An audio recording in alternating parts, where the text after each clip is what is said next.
We've been hearing for some time the moment a house hits the market, if not before, an interested buyer is ready to swoop in and snap it up. The housing market is hot, and with a dearth of properties for sale, potential house hunters are up against some pretty stiff competition. Well, joining us with some expert advice on gaining an advantage is John Mallett, America's mortgage coach and author of Buy Your First Home Today. Thank you so much for joining us. Oh, it's great to be here. Thank you, Layla. Thank you. So we've been hearing over and over again just how very difficult and competitive it is. All kinds of tactics are being used to sway a seller into selling to a potential buyer.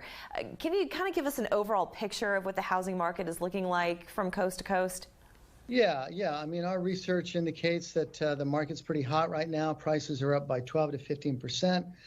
And Charleston, you're up 26% year over year from last year. That's huge. Yes, it is. Your price is $428,000. And so you've got a lot going on. In fact, your time on market on a home is like 47 days. And the average time on market right now is 1.7 months. So Charleston is on fire. You guys, and so when you're a first-time home buyer or you don't have cash, you know, it's very challenging. Right, and you do have some myths, and I want to get into those as well. But you do bring up a good point, and that is the number of homes. You know, they're building them as quickly as they can here in the Low Country, but it really can't keep up with demand. We also have a lot of people moving in from other states, myself included. You know. Amazing. Right. Yeah. Right. So what are some of the biggest challenges? You mentioned about not having cash on hand, but what are some other things that people should be doing right now to better their chances when it's time to court a seller? Yeah, and I think the first thing, and this is interesting, it's a little bit deeper. I really believe the first thing is to really have a good why of why you're buying. I find that people chase after listings. They're in a mode where they're chasing deals to try to get them accepted. And you know, Kobe Bryant once said that his best games that he played were when he let the game come to him.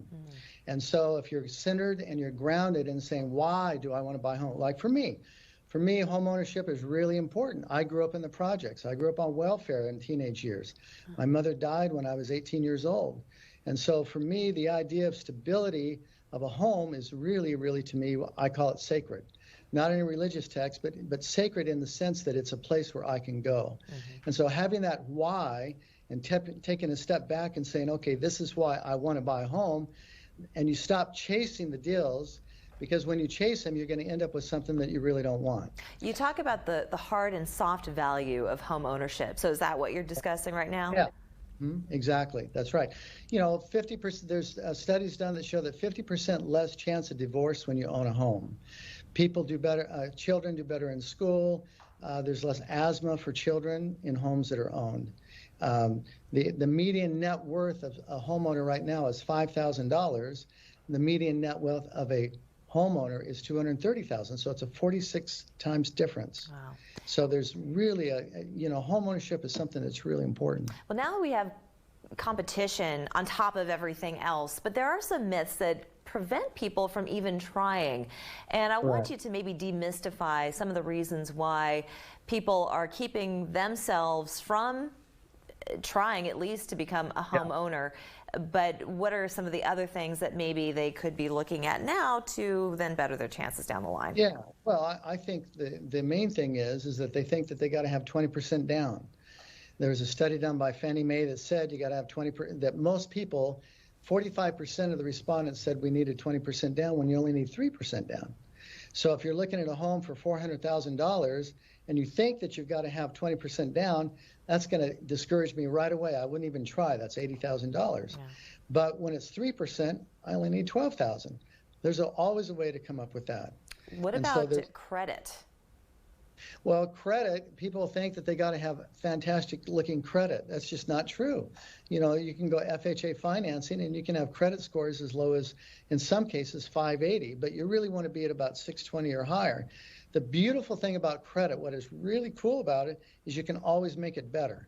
People look at their credit report and they go, oh, there's no way. But you know what? We can turn credit around within weeks sometimes. It's amazing what you can do. I was just going to say, as quickly as it can go down, it can also come back up.